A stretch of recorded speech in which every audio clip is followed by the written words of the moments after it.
Well, I was born in Dice in the hospital, and of course September 28th, 1949. I was the second son of Lynn and Nadine Cox. Um, we lived in Dice, until I graduated from high school at Dice in 1967. Left Dice, went to college, went to Arkansas State University. For 4 years, I came back to Dice, and I taught junior high science and coached for 7 years. And then I was an elementary principal at Dice and Wilson for 3 years before I left Dice. I think I left Dice in 1982. I think that's when it was. No, it wasn't. It was 86. Yeah, 1986. My grandparents came here, I believe, 1935. All right. My dad and mom were about 7 years old when they moved, when their parents moved to Dice. My mother, her last name was Strawn, S-T-R-A-W-N. Her name is Nadine Strawn. And my daddy's Lynn Cox, and they lived close to each other out on Road 3. In fact, they live probably closer than a mile to Johnny Cash's house. My dad grew up, it's called 3D. And Johnny Cash lived on Road 3, and there were roads, they call them lateral roads that went off of 3, had A, B, C, and D, and Daddy grew up in 3D, on 3D. So they came from Pike County originally, it's over close to Delight, and they came over, of course, after the Depression, and moved to Dice, and they were moved over here by the government, and they had 40 acres, and they had a big family, and they worked and picked cotton and chopped cotton and cleared land, and it was a hard life, but it was a good life, you know. And then of course Daddy went to college, and he was superintendent at Dice School from 1955 or 1956 until probably 1975, and I just followed in his footsteps. How was school here? It was great. We had a little small school. They only had basketball. That's the only sport we had. Of course, we didn't have enough kids to have football, but we usually had good basketball teams here. And our junior high team, in fact, the team that Tommy Cash played, Johnny's little brother, was on the state champion junior high team. At that time, junior high had a state, which they don't have anymore, but it was really a good place to grow up. A lot of good people here, and had a lot of friends here growing up, and we were all about the same situation. None of us had any money. None of our families had any money, you know, so we were all kind of equal, but it was just really a small school. You know, we had a big school, and it burned in 1963, and my daddy was superintendent, and they did finally scrape up enough money to build a new school. They had to sell, they owned a section of land out here south of town. The school had to sell the land, and they had a little bit of insurance money. They built a new school, and that was in 1964 probably when we first went to the new school. And then I think in 1969 maybe, they consolidated. 4 schools consolidated, Dice, Shawnee, Kaiser, and Wilson, and made up Rivercrest. But the old school's still here, and it was an elementary school for several years after that, and a junior high, elementary and junior high. They kept an elementary and junior high school out here for several years after they consolidated. Any particular teachers you remember? Yeah, I remember a lot of my teachers. I remember my first teacher, Miss Matthews, taught first grade. I remember a teacher called Nell Allen. It was a really good, strong teacher. She taught me in the 5th grade, and then taught me again in social studies in high school. Of course, I remember all the coaches I had. I remember Jimmy Kimbrell, which is Ben's, your teacher's grandpa. He was a great coach. And I remember Jimmy Allen, and Jimmy Allen was married to, he would be an uncle to Mr. Menard, is that his name? Manat. He would be an uncle to Miss Manat, or to Ben Manat's mother, yeah. Since you're second generation of your family here, how do you feel the town had developed between the time that your parents were growing up and you were growing up? Well, it's probably a lot different because when my parents were growing up, most everybody lived out on the farm. And you know, when they all moved here, they had 40 acres and a farm, and they had to make certain improvements every year to be able to stay here. They had to clear so much land, and they had to, you know, they had to farm the land and be good, hard-working people. And the first generation, there wasn't. I doubt if there were very many houses in Dice. What I remember is back in the '60s, they were building a lot of small houses in the center part, what I call the center. They were called Jim Walter homes. You know, where this company comes in and builds it, and you finish the inside. And my generation, of course, I lived in town the whole time. I never lived on the farm. We lived always close to the school, lived across the street from the school all the time. Pretty much all the time I was going to school, and lived in school housing up until I was used to. Small schools had to own some houses because teachers didn't have any place to live. And my daddy, when I started first grade in 1956, he was already superintendent. He had been a coach and a principal, but he was already superintendent. And the school furnished him a house to live in, and he was. They were building a new house. Our house burned, and they were building a new house when it burned. And so I never lived out in the country, and I lived pretty much right across the road from the school. So I walked to school all the time.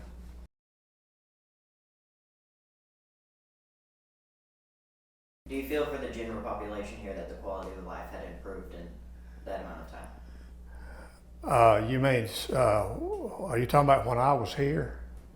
Or what do you mean? Between the time that your parents got here and the time that you graduated. Yeah, quality of life, I think, improved. A lot of the people that farmed for a while, they wind up moving to town and building a house, and then they'd go to Osceola and work in a factory.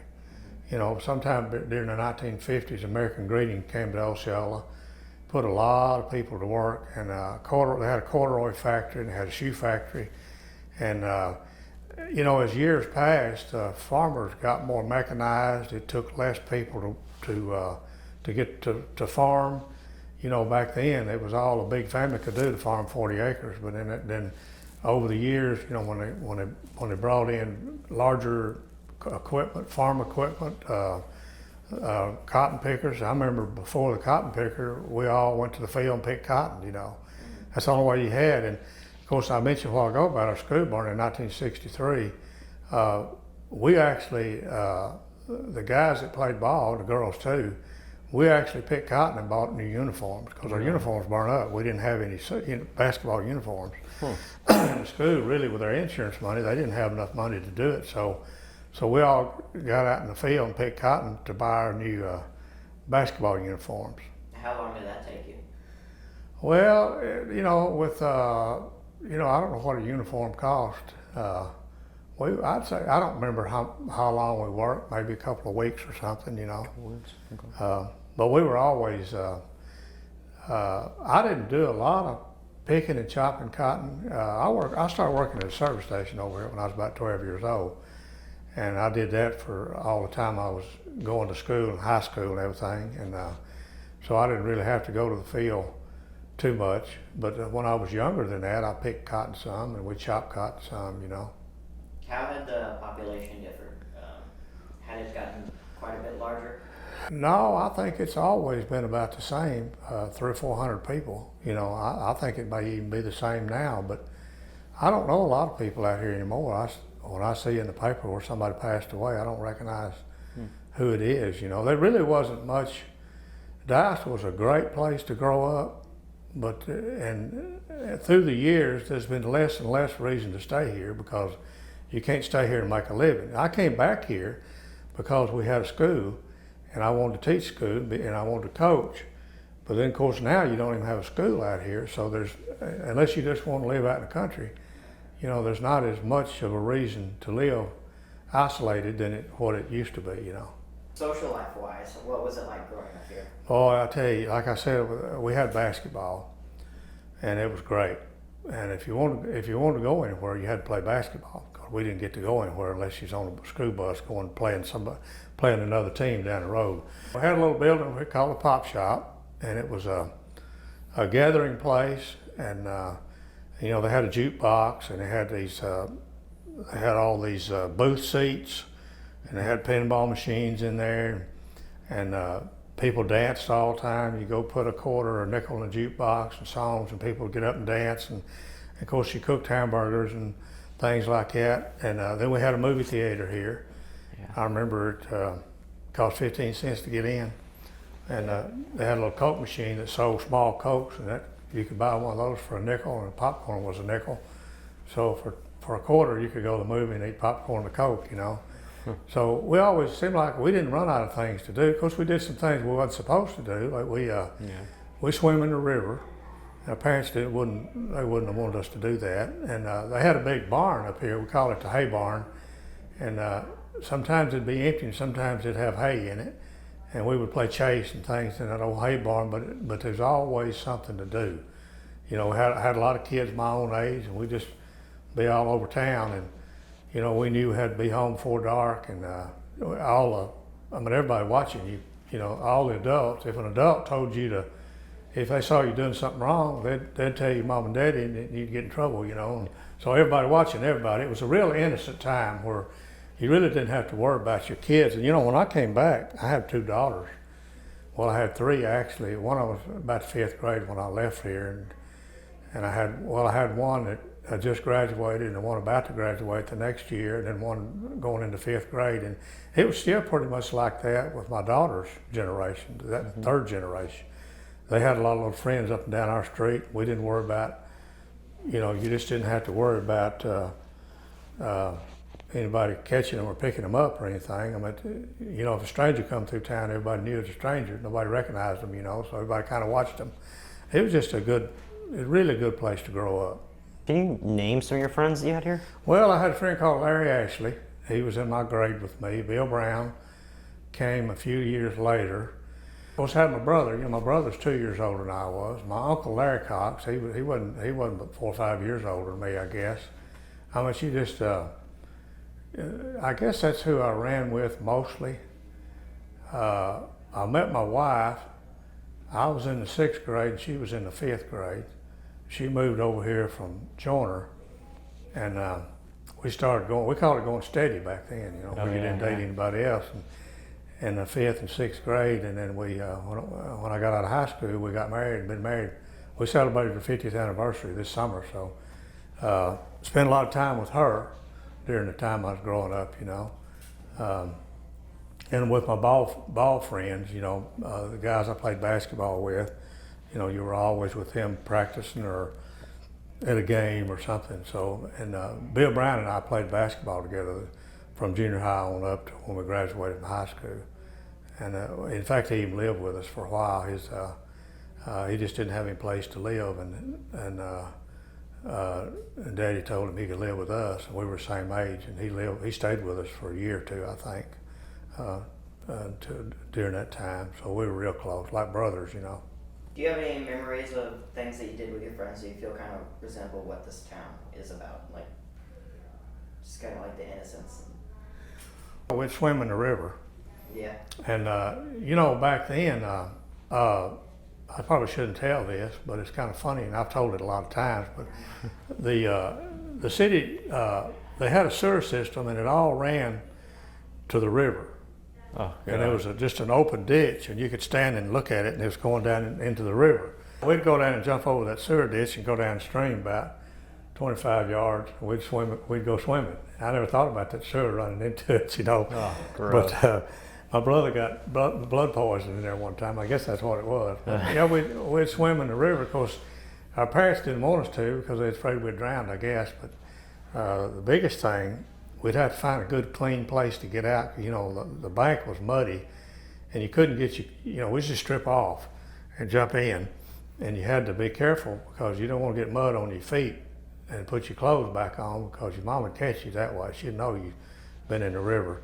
And like I said, playing in that hay barn, you know, riding bicycles. I had a bicycle, and I could be from one side of town to another in 5 minutes. You know, I always liked to be on the move, and riding bicycles, going to ball games, coming to the pop shop. And then when I was in high school, they didn't have movies here anymore, but they had a band. They'd have a band on weekends come in, and they still had a stage, you know, where the screen was, and we called it a dance. You'd have a dance, and everybody, you know, in a theater building, they had dances, and the whole, I mean, people from all around Dice, within 10, 15 miles, would come to Dice on weekends to go to the dance, you know, and that was always a big deal on weekends. I never could dance, but I like to be there, you know. But anyway, that was it just didn't seem like there wasn't ever any time where we got bored and didn't have anything to do. We was always doing something, playing in the woods or whatever, you know. For transportation, did you always just ride around on a bike, or did you get a car eventually? No, well, mostly walking. And then I got a bicycle, and that helped a little bit. But I never did have a car till after I got married. And then the only reason I had one then, because I still lived at Dice, but I was driving back and forth to Jonesboro every day. There wasn't very many guys that I knew, or there wasn't very many guys at Dice that was still in school that had a car. You know, some of the boys maybe that their daddies farmed, they may bring an old truck to school or something. But it wasn't like it is now, where you got more kids driving than you do riding the bus. You know, they had 4 old buses back then, and they made 2 routes apiece, and about everybody that come to school rode the bus. Or if they lived in town, they walked. You know, we lived over on the west side of town for a while when Daddy was a principal. And I guess it was maybe a quarter of a mile or something, which wasn't bad. I mean, we didn't think anything about it. We were always walking anyway up to the school. You know, mostly just walked or ride a bicycle at night. You know, we had one car at home, and there was 5 of us kids there, and you couldn't count on getting to drive the car on weekends even, because Daddy may need it for something, because he'd been superintendent of the school. He may need it, so we didn't, you know, I didn't have access to it, but nobody else did either, hardly. So we didn't think about, you know, we just didn't go anywhere if we didn't have a way to go. But we had plenty to do here, so it wasn't any point in leaving Dice, you know.